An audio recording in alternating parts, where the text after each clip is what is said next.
नमस्कार, आप देख रहे हैं CNBC आवाज और हम कार्यक्रम लेकर के आए हैं बेंगलुरु शहर में। बेंगलुरु भारत की स्टार्टअप राजधानी क्यों है, ये जो स्पेशल सीरीज हमने चलाई है उसका एक पड़ाव और आज यहां तय कर रहे हैं। हमारे साथ तीन खास मेहमान हैं। शेखर किरानी जो एक्सेल पार्टनर्स के हेड हैं भारत में और बहुत सारी कंपनियों में पैसा लगाते हैं। दरअसल स्टार्टअप्स को बढ़ाने के लिए जो बेंगलुरु में एल्डर स्टेट्समैन हैं उनमें से एक हैं टीम इंडस। क्या आप सोच सकते हैं कि भारत में कोई प्राइवेट एंटिटी चांद पर जाने का सपना देखे? ये काम टीम इंडस कर रही है। उनकी तरफ से शिलिका रविशंकर हमारे साथ हैं और विरल शाह हमारे साथ हैं जो जूलिया कंप्यूटर की जो लैंग्वेज होती है उसके इन्वेंटर हैं। इसके अलावा इन्होंने आधार में भी काम किया है। सभी मेहमानों का वक्त निकालने के लिए बहुत शुक्रिया। पहला सवाल मैं विरल आपसे लूंगा। आज हम इसमें ये चर्चा करना चाहते हैं कि भारत से ग्लोबल स्केल की कंपनियां कैसे बने और ये जो स्टार्टअप्स बन रहे हैं वो भारत की प्रॉब्लम को कैसे सॉल्व कर रहे हैं। तो भारत की प्रॉब्लम कितनी सॉल्व हो रही है या इंडिया की ही प्रॉब्लम पर अभी स्टार्टअप काम कर रहा है? ज्यादातर अभी आप देखें तो जो इंटरनेट पे इंडिया की पॉपुलेशन है वो इंडिया की पॉपुलेशन है। भारत की पॉपुलेशन अभी धीरे धीरे इंटरनेट पर आ रही है।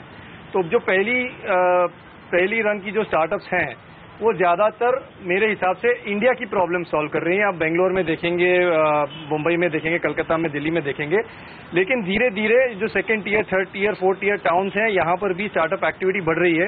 तो धीरे धीरे ये स्टार्टअप इकोसिस्टम मेरे हिसाब से इन छोटे छोटे गांवों और शहरों में भी पहुंच रही है। लेकिन अब तक जो ज्यादा इन्वेस्टमेंट हुई है वो मेरे हिसाब से ज्यादा इंडिया पे हो रही है और धीरे धीरे भारत पर जा रही है। आइए शेखर से भी यही सवाल लेना चाहूंगा। मैं आपसे समझना चाहूंगा कि आप अभी इंडिया में जिन स्टार्टअप्स के पीछे पैसा लगा रहे हैं उसमें किस तरह के स्टार्टअप्स को आप प्रेफरेंस देते हैं, किस तरह के स्टार्टअप्स को चुनते हैं और क्यों चुनते हैं? हमारा इन्वेस्टमेंट को देखें तो 70% भारत का प्रॉब्लम सॉल्व करने के लिए B2C कंज्यूमर का प्रॉब्लम्स होता है ना, उसको सॉल्व करने के लिए इन्वेस्टमेंट हो रही है। और 30% ग्लोबल का प्रोडक्ट कंपनीज का वो ग्लोबल प्रॉब्लम्स है उसको सॉल्व कर रहे हैं।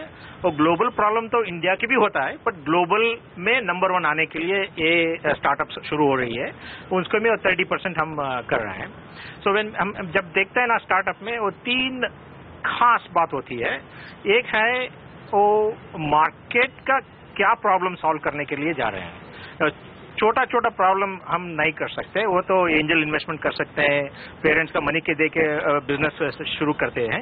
जब हम इन्वेस्टमेंट डाल रहे हैं तो बड़ा प्रॉब्लम तो हम जानते हैं कि प्रॉब्लम्स सॉल्व करने में स्टार्टअप्स डूब जा सकता है, परंतु सक्सेस हुआ तो बहुत बड़ा it has to become really big. That is the primary one. Second होती है कि वो विजन एंड पैशन क्या होता है टीम में और उनका बैकग्राउंड क्या है, उनका एबिलिटी क्या है।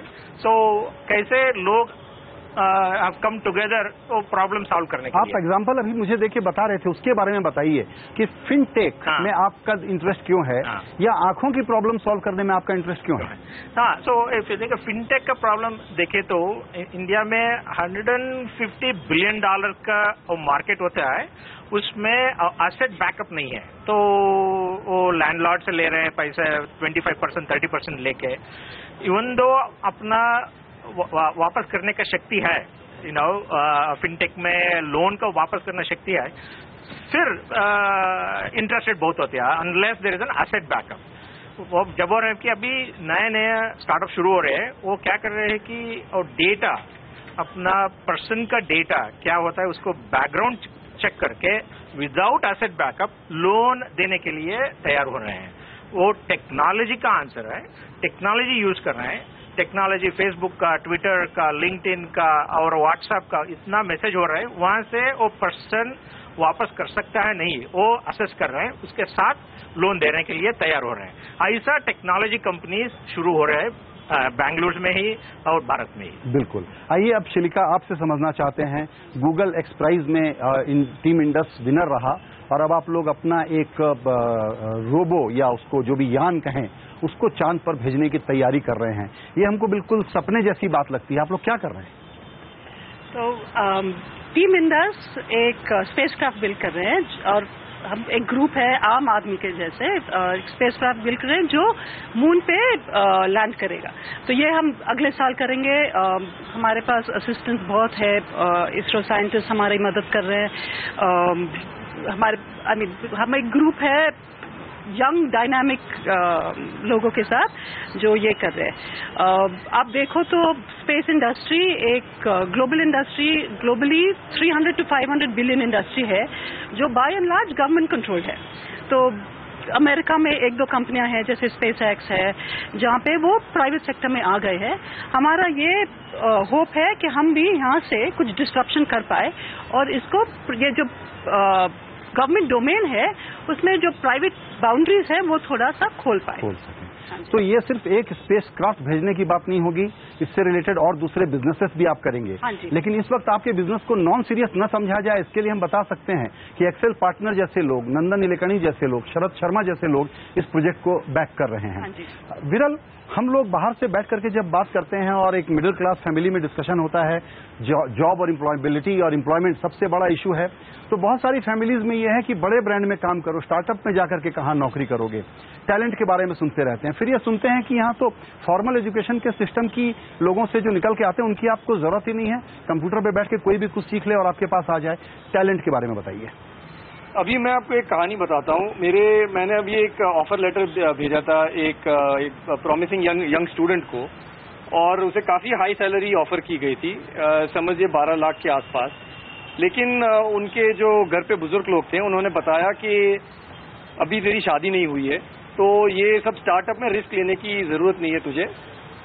एक अच्छा सा TCS या इन्फोसिस जैसी बड़ी ब्रांड नेम कंपनी है, वहां पर जॉब ले लो और फिर शादी हो जाए, उसके बाद जो करना है कर लो।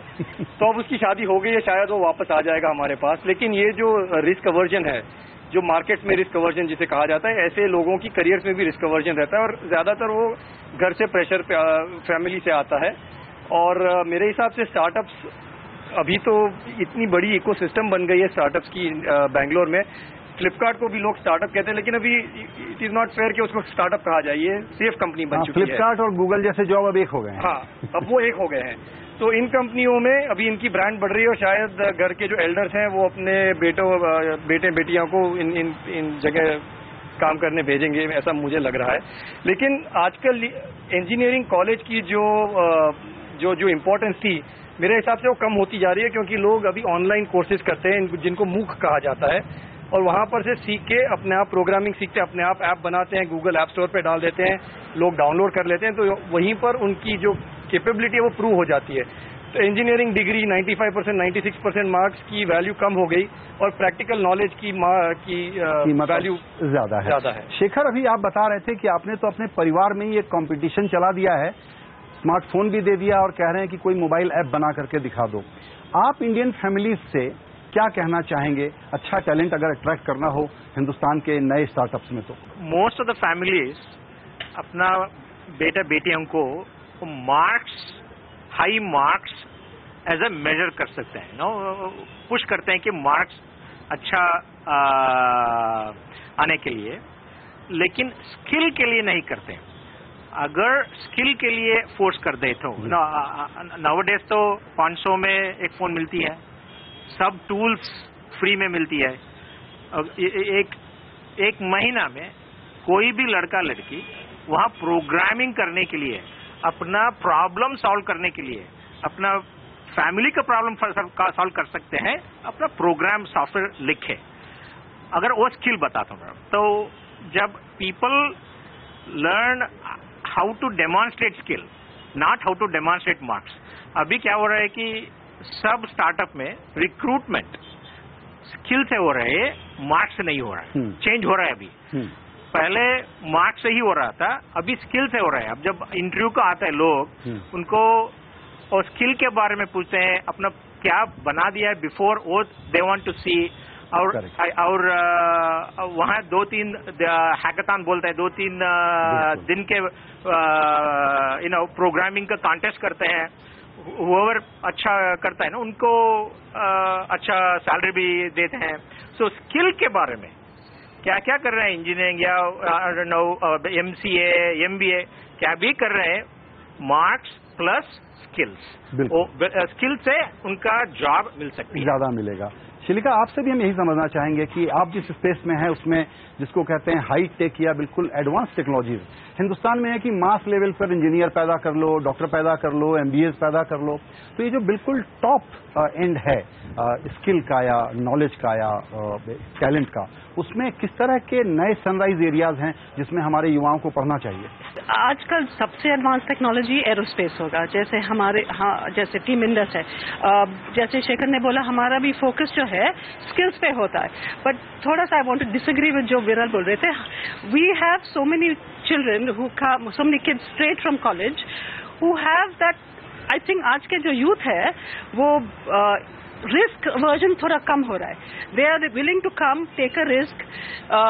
अभी भी है कोई जिसकी आज ही किसी ने अप्लाई किया था जिसका सैलरी 50 लाख पर एनम था, और हम एक छोटा स्टार्टअप है, वी सर हम 5 लाख पर एनम देंगे.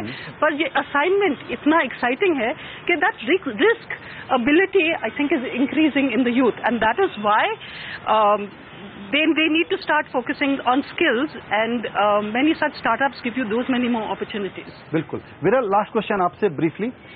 हम लोग कह रहे हैं कि इतने बड़े बड़े रिस्क एवर्जन को छोड़ के रिस्क लेना चाहिए. हम कह रहे हैं ग्लोबल सपने देखिए, आप लोग 3 सौदागर यहीं पर खड़े हुए हैं. ऐसे में ईज ऑफ डूइंग बिजनेस या जिसको कहते हैं enabling atmosphere in terms of infrastructure, in terms of regulation, हाल कैसा है? मुझे लग रहा है अभी ये जो एटलीस्ट टेक्नोलॉजी कंपनीज है, अभी ये चांद पर रॉकेट भेज रहे हैं तो इनको कुछ फिजिकल चीज भेजनी है रॉकेट पे, लेकिन अब जो सॉफ्टवेयर की इंडस्ट्री है, यहाँ पर आप अभी अमेजोन पे एक सर्वर रेंट पे ले लीजिए, $1 के प्राइस पे आपको सर्वर मिल जाएगा महीने पे, और आप वहाँ पर अपना सॉफ्टवेयर लिख के लगा दीजिए. तो ये जो रिस्क है वो बहुत कम है, और इसमें गवर्नमेंट की भी जो रोल है ज्यादा नहीं है. तो जो इनोवेटर्स हैं इनके लिए रास्ता साफ है. लेकिन जब ये आइडिया बड़ा बनता है, जब आपको फिजिकल आपको कंपनी बनानी पड़े, जब आपको IPO के लिए लिस्टिंग करने पड़े, जब आपको कैपिटल रेज करना पड़े, तब जाके गवर्नमेंट का रोल बढ़ जाता है. तो एंट्री बैरियर एकदम कम हो गया है, लेकिन जो ग्रोथ बैरियर है वो मेरे हिसाब से अभी इसके लिए, इसको स्मूथ करने के लिए काफी वक्त लगेगा, और भारत सरकार इस पे मेरे हिसाब से ज्यादा काम कर रही है. बिल्कुल. तो अभी वक्त है ब्रेक का. आपने सुना कि किस प्रकार के बड़े ग्लोबल सपने बेंगलुरु देख रहा है जो पूरे देश को जानने की जरूरत है. ब्रेक के बाद हम बात करेंगे कि सारा बिजनेस का संसार कैसे मोबाइल फोन में सिमटता जा रहा है. छोटा सा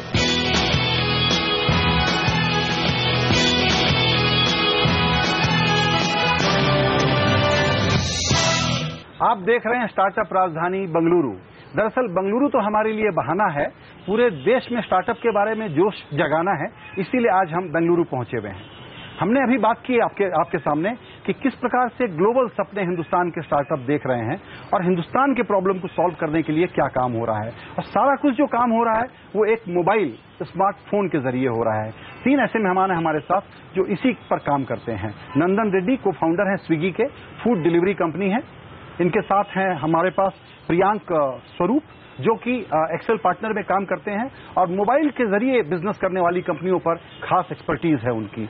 और संदीपन है हमारे साथ जो जस्ट डायल के CTO हैं. और जस्ट डायल एक प्रकार की मास मार्केट वाली कंपनी के रूप में आप सब लोग जानते हैं, हाउस होल्ड नेम है.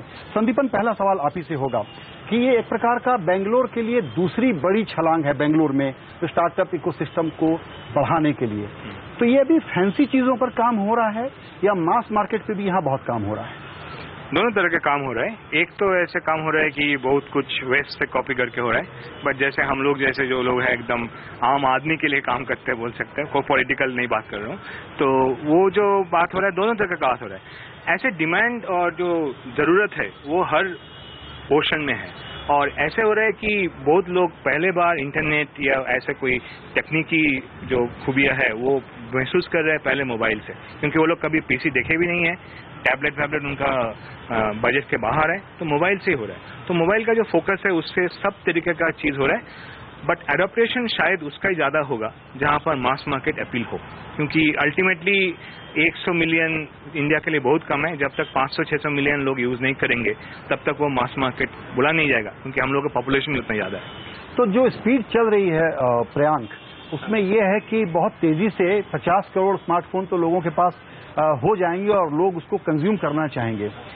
लेकिन इसके जरिए बिजनेस करने के लिए जो माहौल चाहिए जो डिजिटल इंफ्रास्ट्रक्चर चाहिए, जो कनेक्टिविटी चाहिए, वो स्पीड में कोप अप कर पा रहे हैं क्या?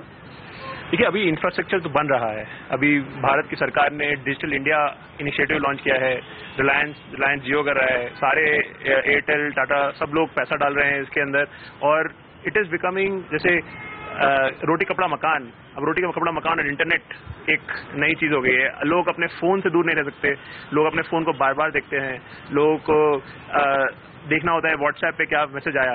तो अभी स्टार्ट हुआ है और इंडिया में अभी स्पीड स्लो है बाकी सारे देशों से, बट आई थिंक बढ़ रहा है, धीरे धीरे बढ़ रहा है, एंड काफी आशाएं हैं कि और बढ़ेगा, बहुत फास्ट हो जाएगा थोड़े दिन, अगले 2-3 सालों के अंदर। नंदन, आपसे हम ये समझना चाहेंगे कि आप जो एग्जिस्टिंग बिजनेसेस हैं उनका बिजनेस घटा रहे हैं, बढ़ा रहे हैं, क्योंकि एक लफ्ज हम सुनते रहते हैं कि ये स्टार्टअप कंपनियां जो आती हैं बेंगलुरु से, ये धंधा डिसरप्ट कर रही हैं। डिसरप्शन वर्ड हम बहुत सुनते रहते हैं, आपका क्या रोल है इसमें?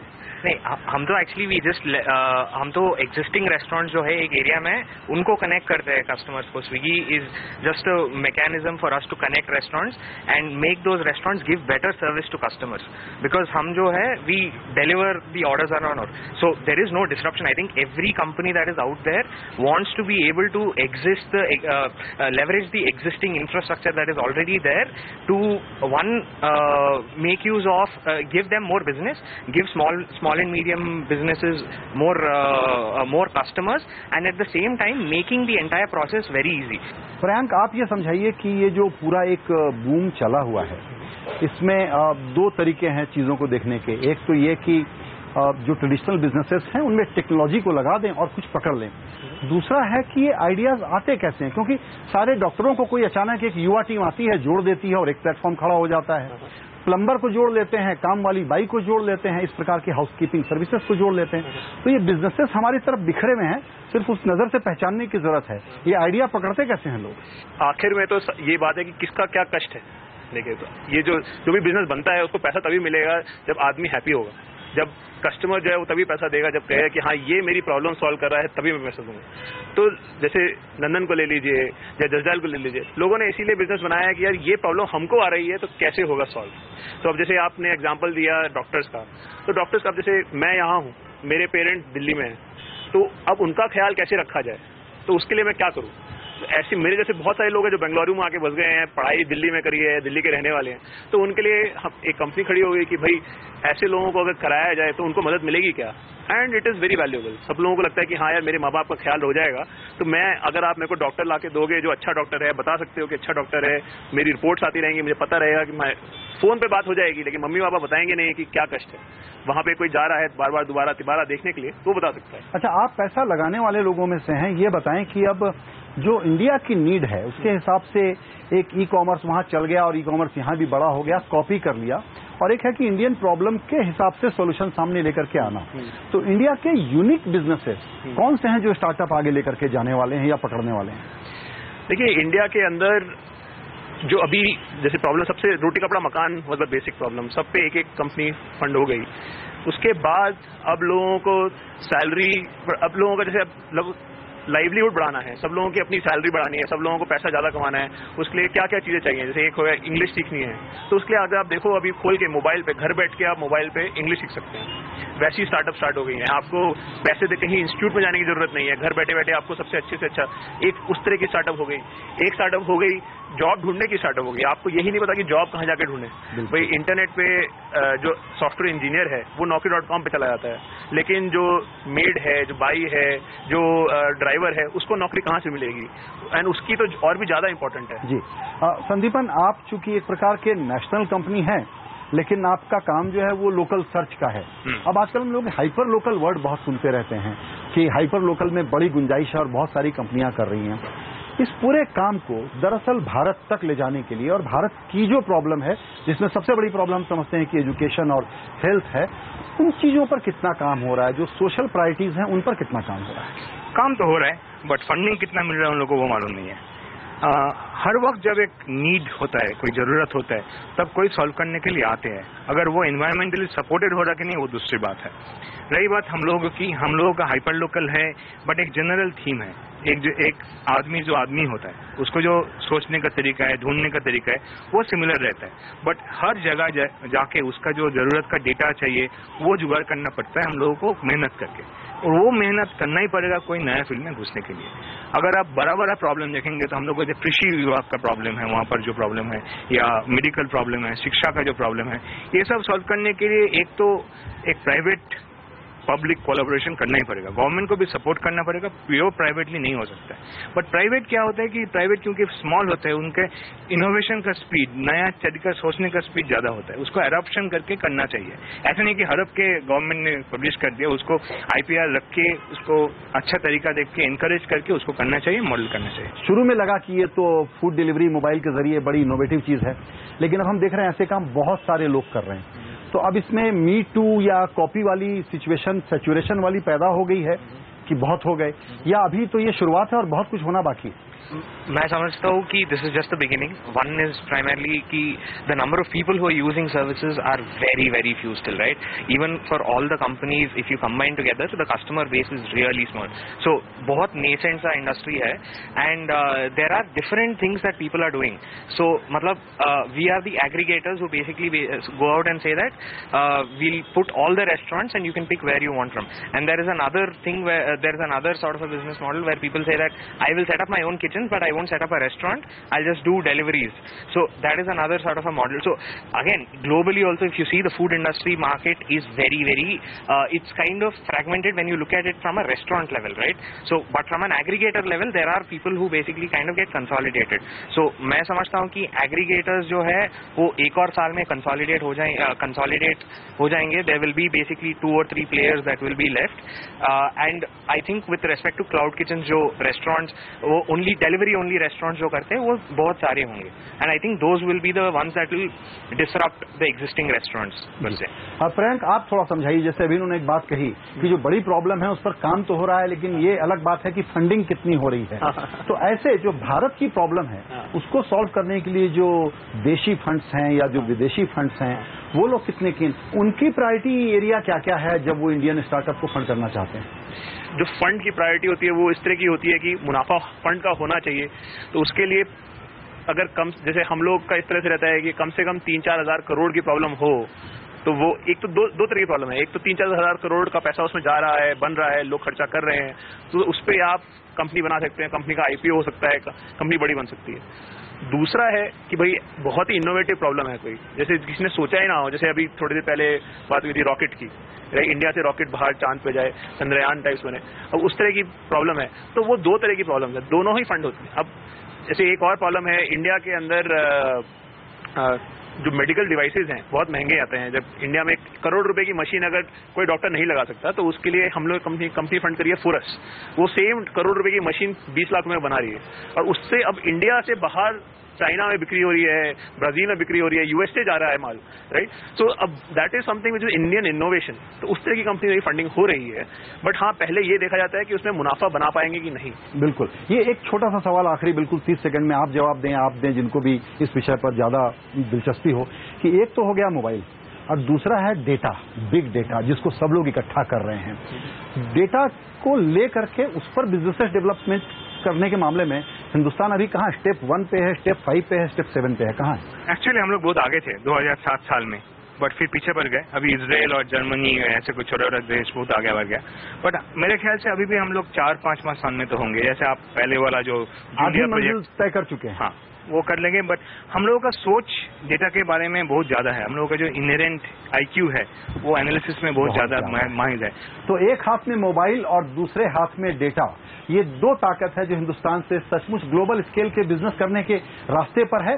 हिंदुस्तान खुद के घरेलू बाजार में और घरेलू बिजनेस के लिए अभी और बहुत सारा इवोल्यूशन होना बाकी है। आप मेहमानों का चर्चा में शामिल होने के लिए बहुत शुक्रिया। नमस्कार।